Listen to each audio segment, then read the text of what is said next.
And joining us in studio is LindaFehrmann, licensed professional counselor, and she is with Provident. And Linda, you not only work with people who may be in a different state, but also you have dealt with this personally. Your son committed suicide, and I am so sorry to hear that. It must have been a horrible thing to go through. It was a very devastating loss, yes.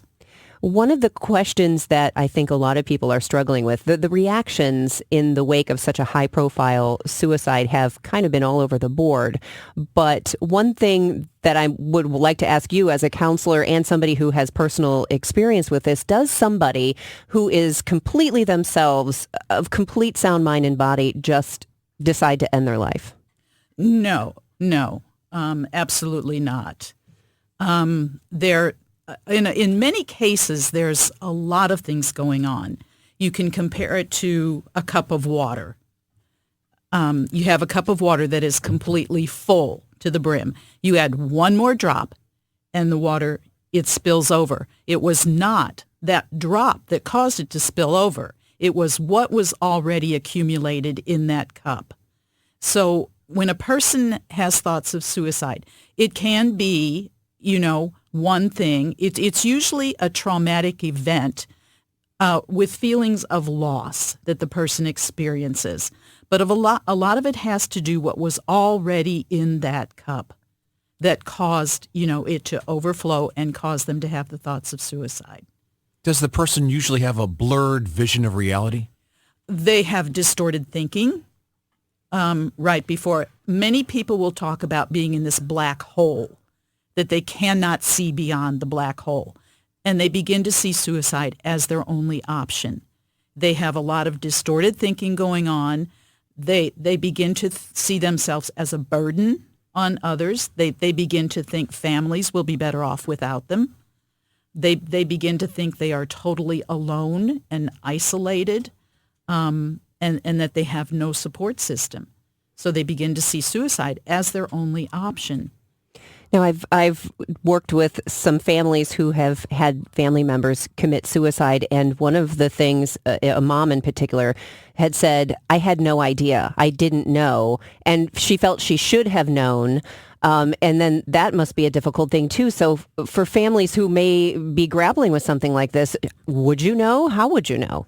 You don't. The average person does not recognize warning signs for suicide. So what we have to do now, we have to start being proactive rather than reactive when a suicide occurs. We have to start training people to be aware of warning signs and risk factors for suicide. Well, Linda, what are some of those warning signs? Some of the warning signs might be if a person is, say, giving away possessions, if they are talking about suicide, if there's any kind of changes in appearance, they're not taking care of their appearance anymore. Maybe they're eating too much, sleeping too much, or eating too little and sleeping too little as well. Any kind of changes in their normal behaviors, anything that raises suspicion with someone. And how you figure out what's going on is you have to ask the person. Ask them what's going on. And don't be afraid to ask them if they're thinking about suicide. I think we also still have quite a stigma in our society Absolutely. About mental health. And, Yes. over the last couple of years, it felt like maybe we've made some progress in that, but maybe not enough because people don't want to say I'm depressed or I don't feel myself. Right. And, to reduce that stigma, first we have to look at the language surrounding suicide. We have to stop saying committed suicide because that makes it sound like suicide is a crime, okay?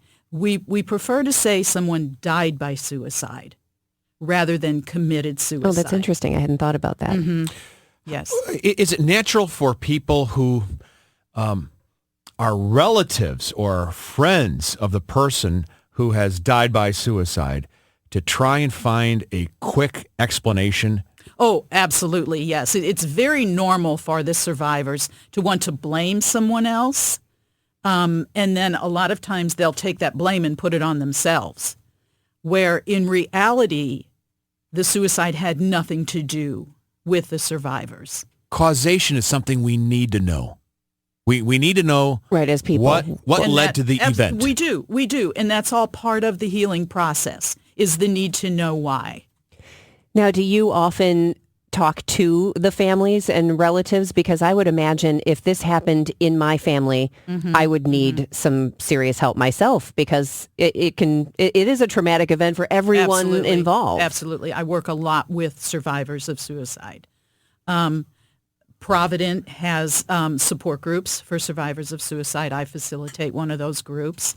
I'm also part of what we call a survivor outreach team.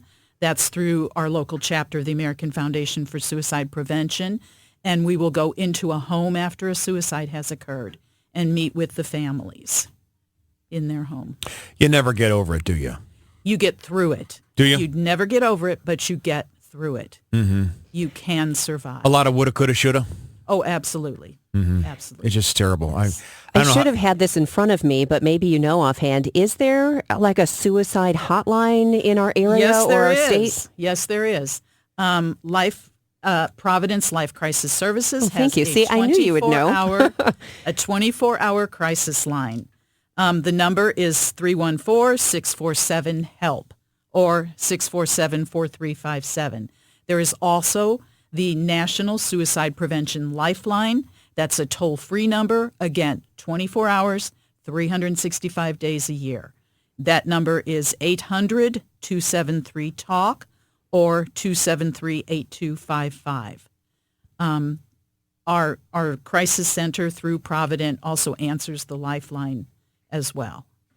Suicide is the second leading cause of death among persons 10 to 24 years old in the United States, and it's increasing. Yes, 10 to 24? Yes. 10? Yes.